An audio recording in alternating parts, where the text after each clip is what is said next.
Las neuronas son la mínima unidad funcional y estructural de este sistema nervioso, y las células de la glía son las que le dan soporte y aportan la nutrición a este gran tejido, pero no desarrollan ninguna función. La función vital que les hablaba de control del sistema nervioso en el segmento anterior, la hacen las neuronas.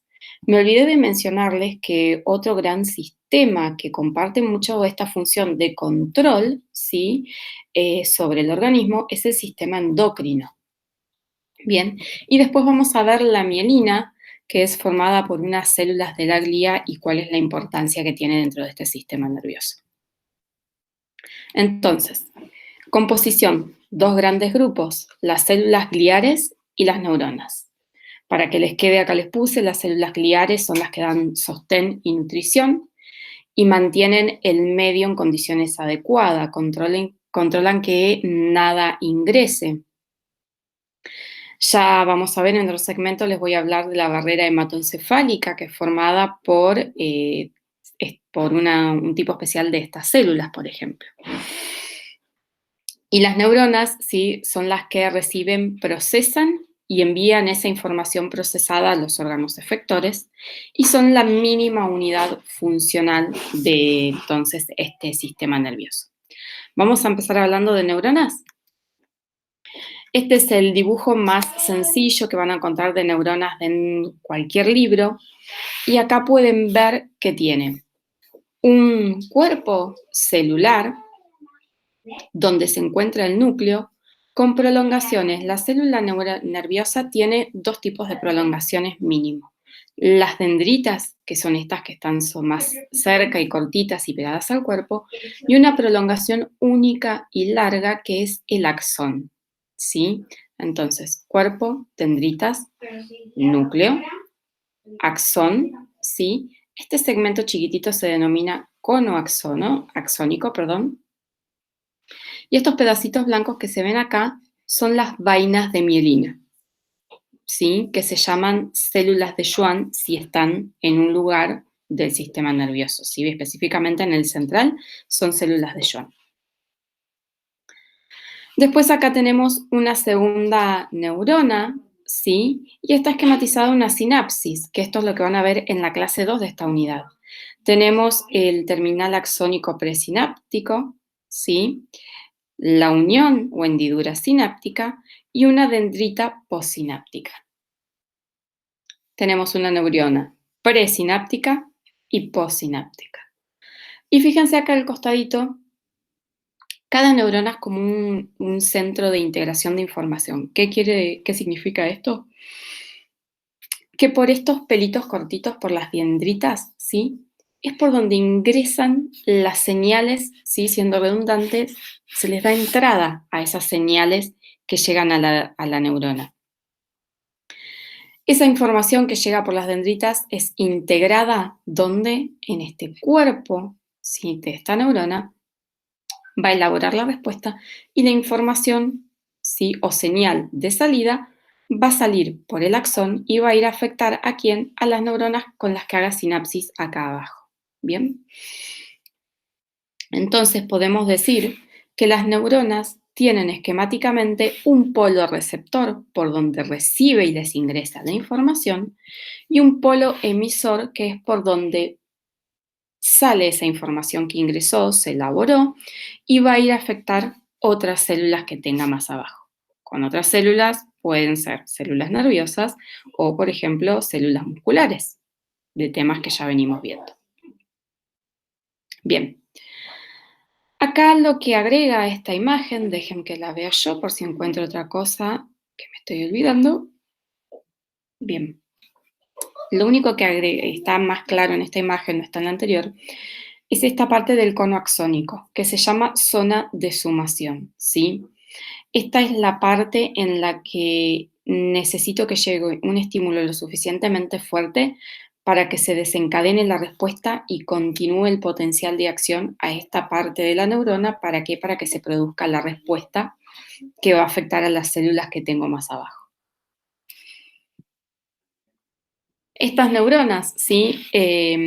Como toda cosa, se puede clasificar. Y en neuro podemos clasificar las neuronas según dos grandes grupos, según la función de esa neurona o según su estructura. Según la función, las neuronas van a ser sensitivas, ¿sí? O aferentes, ¿sí? Acuérdense que les dije que aferente es todo la información que viene desde la periferia hacia el centro, y esa información es sensitiva. Seguramente van a ver o ya están viendo en anatomía cuando ven los nervios que ven que hay nervios que son sensitivos o motores o mixtos, ¿sí? Esos nervios que son neuronas. Bien. Eh, y yéndome por las ramas, fíjense lo larga y grande que puede ser una neurona que, volviendo a anatomía, en el ganglio anexo de la raíz dorsal, en el GARNE, ¿sí? Que es donde tienen en el cuerpo las neuronas periféricas que forman los nervios, por ejemplo, los nervios del plexo braquial, imagínense el largo que tienen, vienen desde el cuello hasta la punta del dedo, el axón de esas neuronas, ¿sí? Y un nervio está formado por muchísimas neuronas, no piensen que una neurona es un nervio, por favor, que no se genere esa confusión. Entonces, según la función, puedo decir que una neurona es sensitiva o aferente, motora o eferente. Asocien eferente, por ahí háganse la regla mnemotécnica de efectora también, ¿sí? Es la neurona que va a tender a ir del sistema nervioso hacia la periferia para hacer una acción sobre algún órgano y que haya una respuesta. Y las interneuronas son neuronas que suelen estar en el sistema nervioso central y que lo que agregan es modulación entre la elaboración de la información que entró y la que va a salir. Y siempre son muy cortitas. Eso desde lo funcional. Desde lo estructural, las neuronas las podemos clasificar según sus prolongaciones, según su fisonomía, según cómo la vemos. Esas prolongaciones pueden hablarme de neuronas pseudounipolares, bipolares, multipolares o anaxónicas. Esto ahora, si es un choclo, pasamos y van a entenderlo. Acá las tienen todas divinas porque si no sé que es complicado. Entonces, y este gráfico lo bueno que tiene es que arriba les va haciendo la analogía de neurona sensitiva, interneurona y eferente, y abajo con la clasificación estructural, les vincula la clasificación estructural con la funcional. ¿Qué es una neurona pseudounipolar? Es la primera que ven en la imagen, ¿sí? Que pseudo, cada una palabra que tenga el prefijo pseudo quiere decir que simula, aparenta algo. ¿Qué aparenta esta neurona pseudounipolar? Aparenta tener un único polo, ¿sí? ¿Se acuerdan que yo dije que tenía un polo emisor, un polo receptor, dendritas y axón? Fíjense, no sé si se ve el cursor, está el cuerpo y este polo bien cortito. Si bien es cortito, es un único polo. Entonces, pseudo unipolar. Acá se ramifican, claramente, pero yo no, acá está esquematizado por cuestiones didácticas, ¿sí? Pero no se lograría distinguir claramente los dos polos porque tienen un origen común, ¿sí? Después tenemos la neurona bipolar, ¿sí? Una neurona bipolar tiene dos extremos relativamente iguales y que se alejan bastante del centro de la neurona, ¿sí? Entonces esta tiene dos polos perfectamente diferenciados. Después tenemos la anaxónica, ¿sí? Esta primera, que parece una estrella muy ramificada. ¿Por qué anaxónica? También, el prefijo ana significa sin, ¿sí? Vendría a ser una neurona sin axón. Claramente esta neurona no se diferencia en cuál es el polo emisor, cuál es el receptor y parece tener solo dendritas, no hay un axón aparente. Bien. Y la multipolar es un tipo especial de neurona del sistema nervioso central, también es una interneurona, que fíjense que está altamente ramificada, ¿sí? Y ocupa grandes extensiones y tiene un único polo, ¿sí? Y después tenemos la multipolar, pero esta multipolar que suele estar más bien en periferia, que es la que van a ver en casi todos los textos, lo didáctico está esquematizado con este tipo de neurona. Multipolar porque tiene muchos polos, tiene muchas dendritas, sí, siempre tiene un único axón, puede tener colaterales, pero está muy ramificada, puede ingresarle por varias partes. Fíjense entonces, la pseudounipolar y la bipolar son neuronas sensitivas a su vez, ¿sí? Esta suele estar somática, es decir, por ejemplo, somática en la periferia, si un nervio somático, por ejemplo, esta va a ser una neurona receptora de dolor, por decir algo, y esta le aclara que, por ejemplo, es un tipo de neurona que está en los sentidos especiales, del olfato y la visión. Entonces, bipolar y pseudounipolar son neuronas sensitivas. Interneuronas son la anaxónica y la multipolar. Y son dos tipos de neuronas que están siempre dentro del sistema nervioso central. Y después tenemos esta multipolar, sí, que se denomina igual que la otra, pero se diferencian un poquito claramente en la fisonomía. Son las neuronas efectoras, son las neuronas motoras, ¿sí? Que hablábamos antes, y estas típicamente suelen estar en el sistema nervioso periférico. ¿Bien? Entonces, clasificación funcional y clasificación estructural.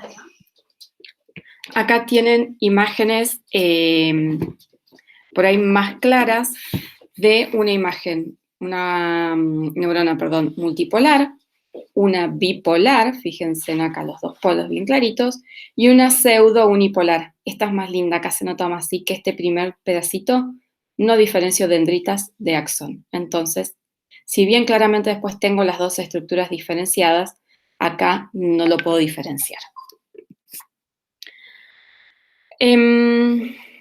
Voy a seguir, después les voy a volver a esto. Bien. Transporte axónico. Transporte axónico habla del tipo de transporte de elementos, de los elementos que hay dentro de la célula, en este caso una neurona.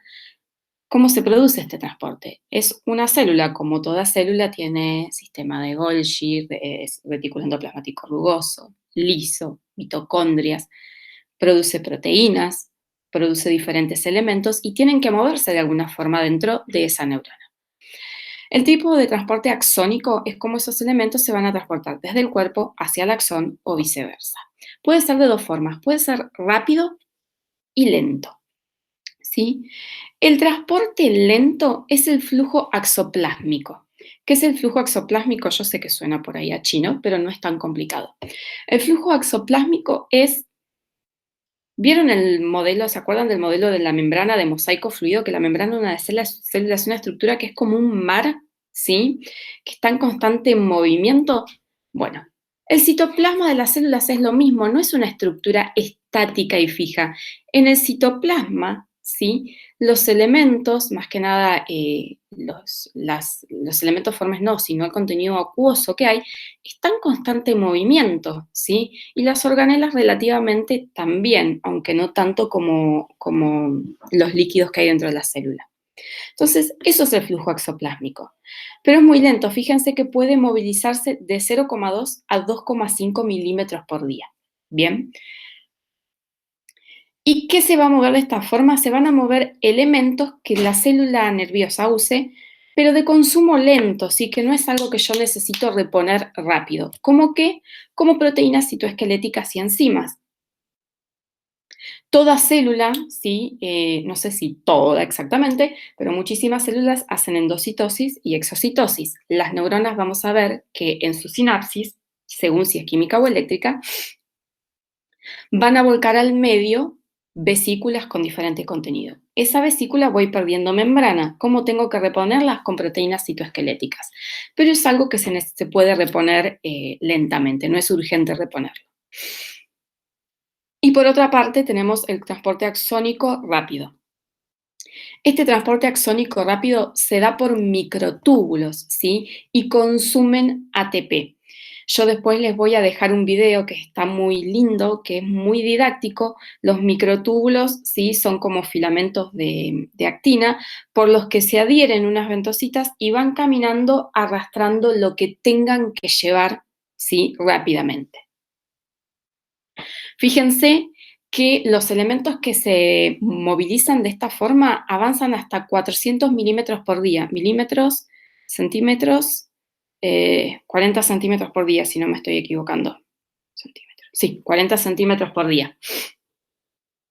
Y puede ser anterógrado y retrógrado, este tipo de transporte axónico.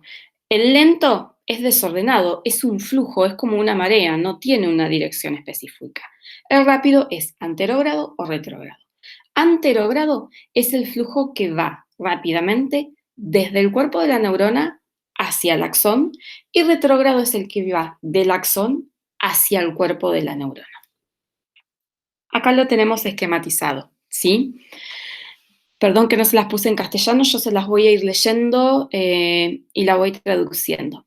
Por ejemplo, ¿sí? Núcleo, cuerpo de la neurona, retículo endoplasmático rugoso, liso y sistema de Golgi. Péptidos que son sintetizados y empaquetados, ¿sí? Es decir, alguna proteína que se está sintetizando porque esta neurona la necesita y atraviesa todo este sistema, ¿sí? Para terminar de madurar. Eso tiene que viajar rápido hacia la terminal del axón. Se une entonces a estos microtúbulos, ¿sí? Con consumo de ATP importante, que se acuerden esto, ¿sí? Y por transporte axonal rápido va a ir a través de la red de microtúbulos, les dice el punto 2. Va a llegar a donde rápidamente, donde tiene que estar, donde lo necesito enseguida, que es el axón. Por ejemplo, el 3 les dice, estas vesículas con el contenido, vuelcan su contenido al exterior por exocitosis. Que vuelcan los neurotransmisores. Sin ese neurotransmisor enseguida, yo no puedo excitar el músculo, ¿sí? Por ejemplo, antes le estábamos hablando que en la unión neurona-músculo se libera acetilcolina. Esa acetilcolina produce un montón de cascadas para que se termine produciendo la contracción. Bueno, por eso esto tiene que llegar rapidísimo. Si una neurona se queda sin acetilcolina porque viajara por flujo exoplásmico, estaríamos al horno, nos contraeríamos una vez cada 5 días, ¿sí? Pondría la mano en el fuego y me estoy quemando, me estoy quemando, me estoy quemando, me estoy quemando. Ahí llegó por exoplásmico y saco. No funcionaría, no sería muy fisiológico, ¿bien? Entonces, piensen esto, los neurotransmisores van a ir sí o sí por flujo rápido. 4, ¿sí? Ya vamos a ver que hay cosas que capta la neurona en el terminal axónico, ¿sí? Como, y acá tenemos, dice, por ejemplo, vesículas de reciclado.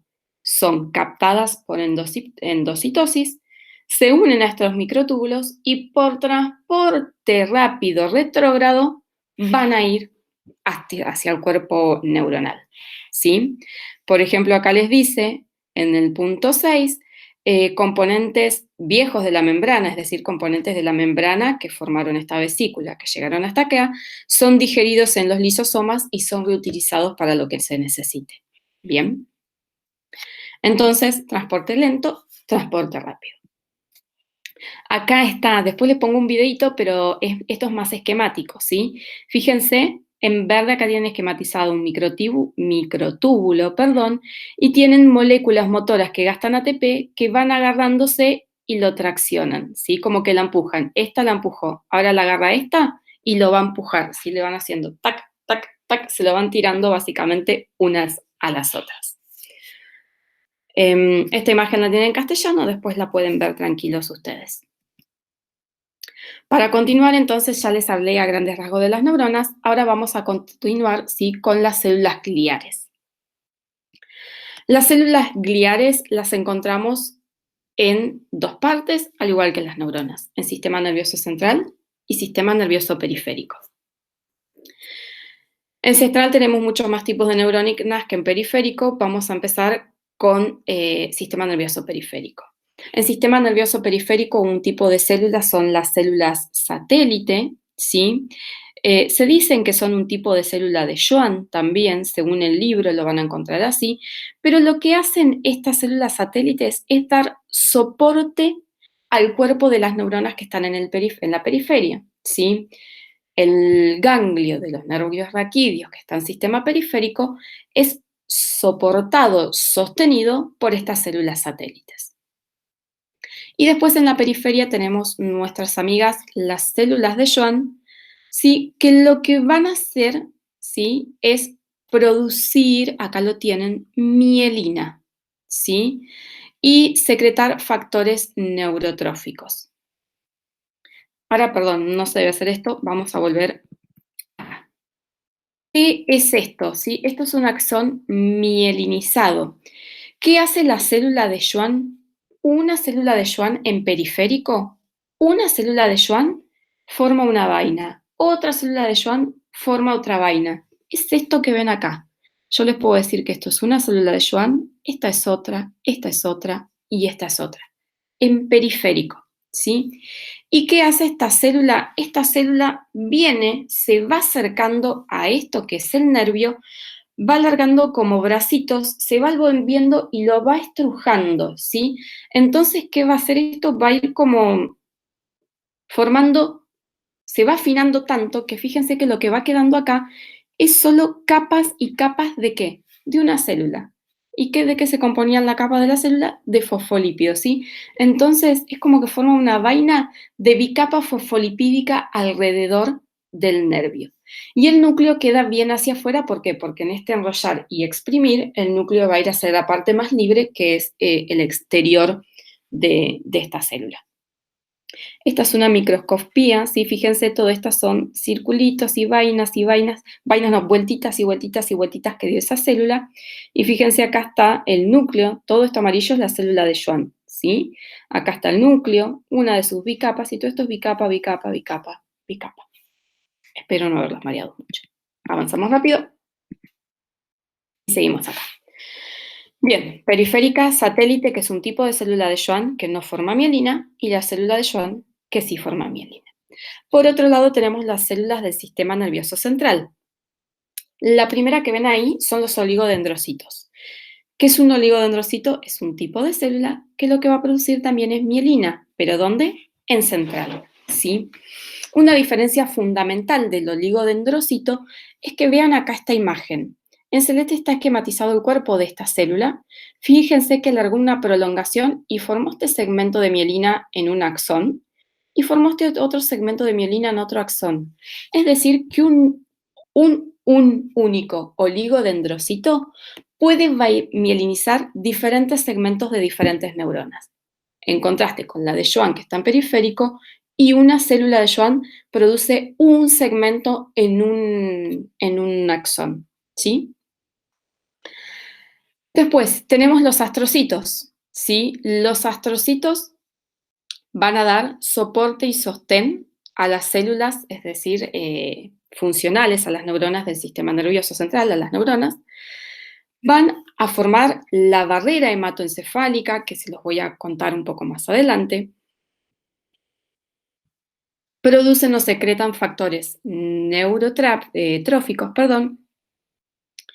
y son los que llevan potasio y neurotransmisores o nutrientes de un lado a otro. Como están en la barrera hematoencefálica, captan nutrientes y con otro bracito contacta a la neurona, le hizo llegar el nutriente, por ejemplo. Después tenemos las células de la microglía, que son células del sistema inmune modificado, que actúan como macrófagos, si mal no me acuerdo, digiriendo los elementos patógenos que ingresan a todo nuestro sistema nervioso central. Y las últimas son las células del epéndimo. Si se acuerdan en anatomía, las células ependimarias, por ejemplo, están rodeando el conducto del epéndimo en lo que es la médula. Forman una barrera, ¿sí?, entre compartimientos, y se sabe no hace muchísimo tiempo que son un reservorio de células madres nerviosas. ¿Qué quiere decir esto? Todos sabemos, o siempre nos han dicho, que el sistema nervioso central, las neuronas no se reproducen. Se van desarrollando, van creciendo, pero se muere una neurona y no se reemplaza, a diferencia de las células de la glía que tienen cierta tasa metabólica de reposición. Hoy se sabe que las células del epéndimo, según los estímulos a los que sean sometidos, de ellas pueden obtenerse nuevas neuronas. Esto es algo que está muchísimo en estudio porque la realidad es que una persona con una ACV, que se lesionaron muchas de sus neuronas, Si es muy extenso, es masivo ese ACV, no vuelve a tener la funcionalidad y todas las neuronas que tenía antes. Pero bueno, es un avance importante saber que de estas células se pueden obtener neuronas. Bien. Perdón, células satélites, son cosas que me pongo yo de ayuda a memoria, pero que les he dicho todo. Bien, esta imagen es del Tibodú y tienen, por ejemplo, está como más esquematizada la función de cada celulita. Empecemos por el oligodendrocito, miren acá, el cuerpo, y está mielinizando este a una, a dos, a tres segmentos de diferentes neuronas. Las células ependimarias o del conducto del epéndimo también tienen cilios. ¿Qué hay en el conducto del epéndimo? Líquido cefalorraquídeo. Ese líquido tiene que moverse. ¿Quién lo mueve? Estos cilios. Acá tenemos una célula de la microglia y acá tenemos astrocitos que forman la barrera hematoencefálica. Fíjense cómo se ponen uno bien pegadito al otro cerca de esto que es un capilar. ¿Por qué? Porque acá a veces suele haber patógenos, ¿sí? O elementos que no tienen que pasar bajo ninguna circunstancia a nuestro sistema nervioso. Y el encargado de formar esa barrera y no dejar pasar nada es este astrocito. Bien, esta imagen acá está muy buena. Fíjense en neurología del sistema nervioso periférico. Tenemos acá esta célula satélite, está muy bien esquematizado, que da soporte y sostén a ese ganglio, a esa neurona. Fíjense acá cómo se notan bien las capitas de cómo se fue envolviendo la célula de Schwann y cómo mielinizó este segmento.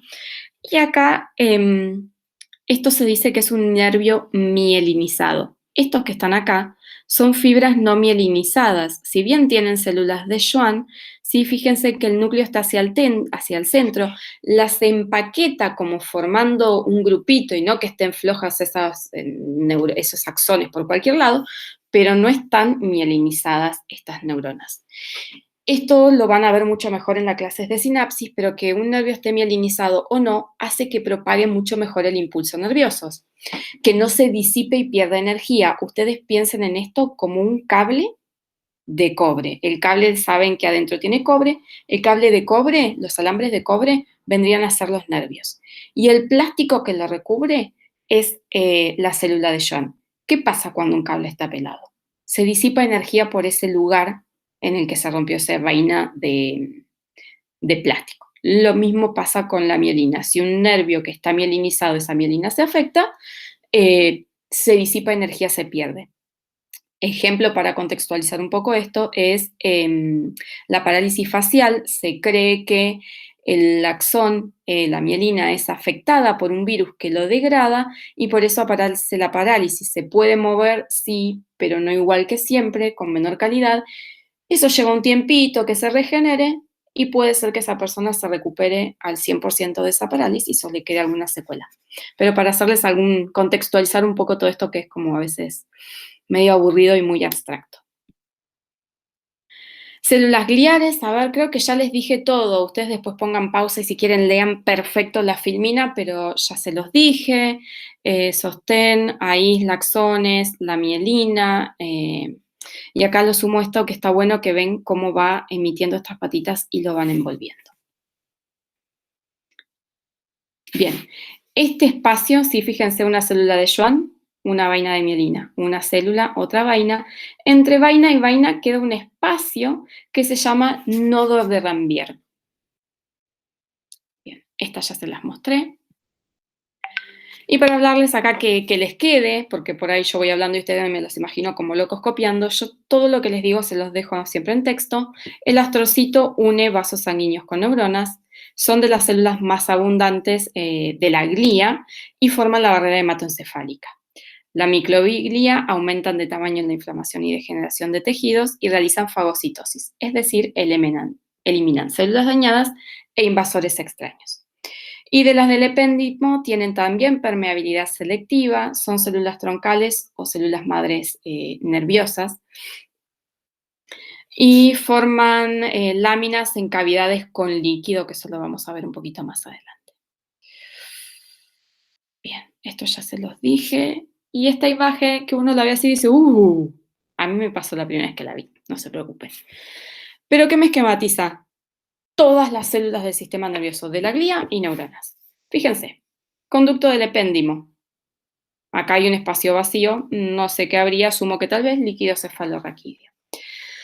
En celeste están las neuronas. Bien, fíjense, microglía en contacto con células del epéndimo, con esto que sé que es un capilar, con esto que es una neurona, para tener contacto y estar sensando que pasan todas. Esto que está acá es un astrocito. ¿Por qué les digo que esto es un capilar? Porque los astrocitos se disponen de esta forma en los capilares, forman una barrera, la barrera hematoencefálica, ¿sí? Con estas uniones que son bien estrechas, bien apretadas, tomaba nutrientes de acá y los lleva hasta acá, ¿dónde? Hasta en la neurona. Fíjense que el contacto en la neurona es mucho más espaciado. Acá tengo un oligodendrocito, entonces sé que esta imagen es del sistema nervioso central. ¿Por qué? ¿Se acuerdan? Porque los oligodendrocitos están en central, forman mielina, pero en central. Si fueran periféricos, yo acá tendría que estar viendo vainas de mielina. Bien. Y, por ejemplo, ¿qué más? Nada. Astrocito, microglía, oligodendrocito, epéndimo, están todas. Bien. Eso es todo por esta parte.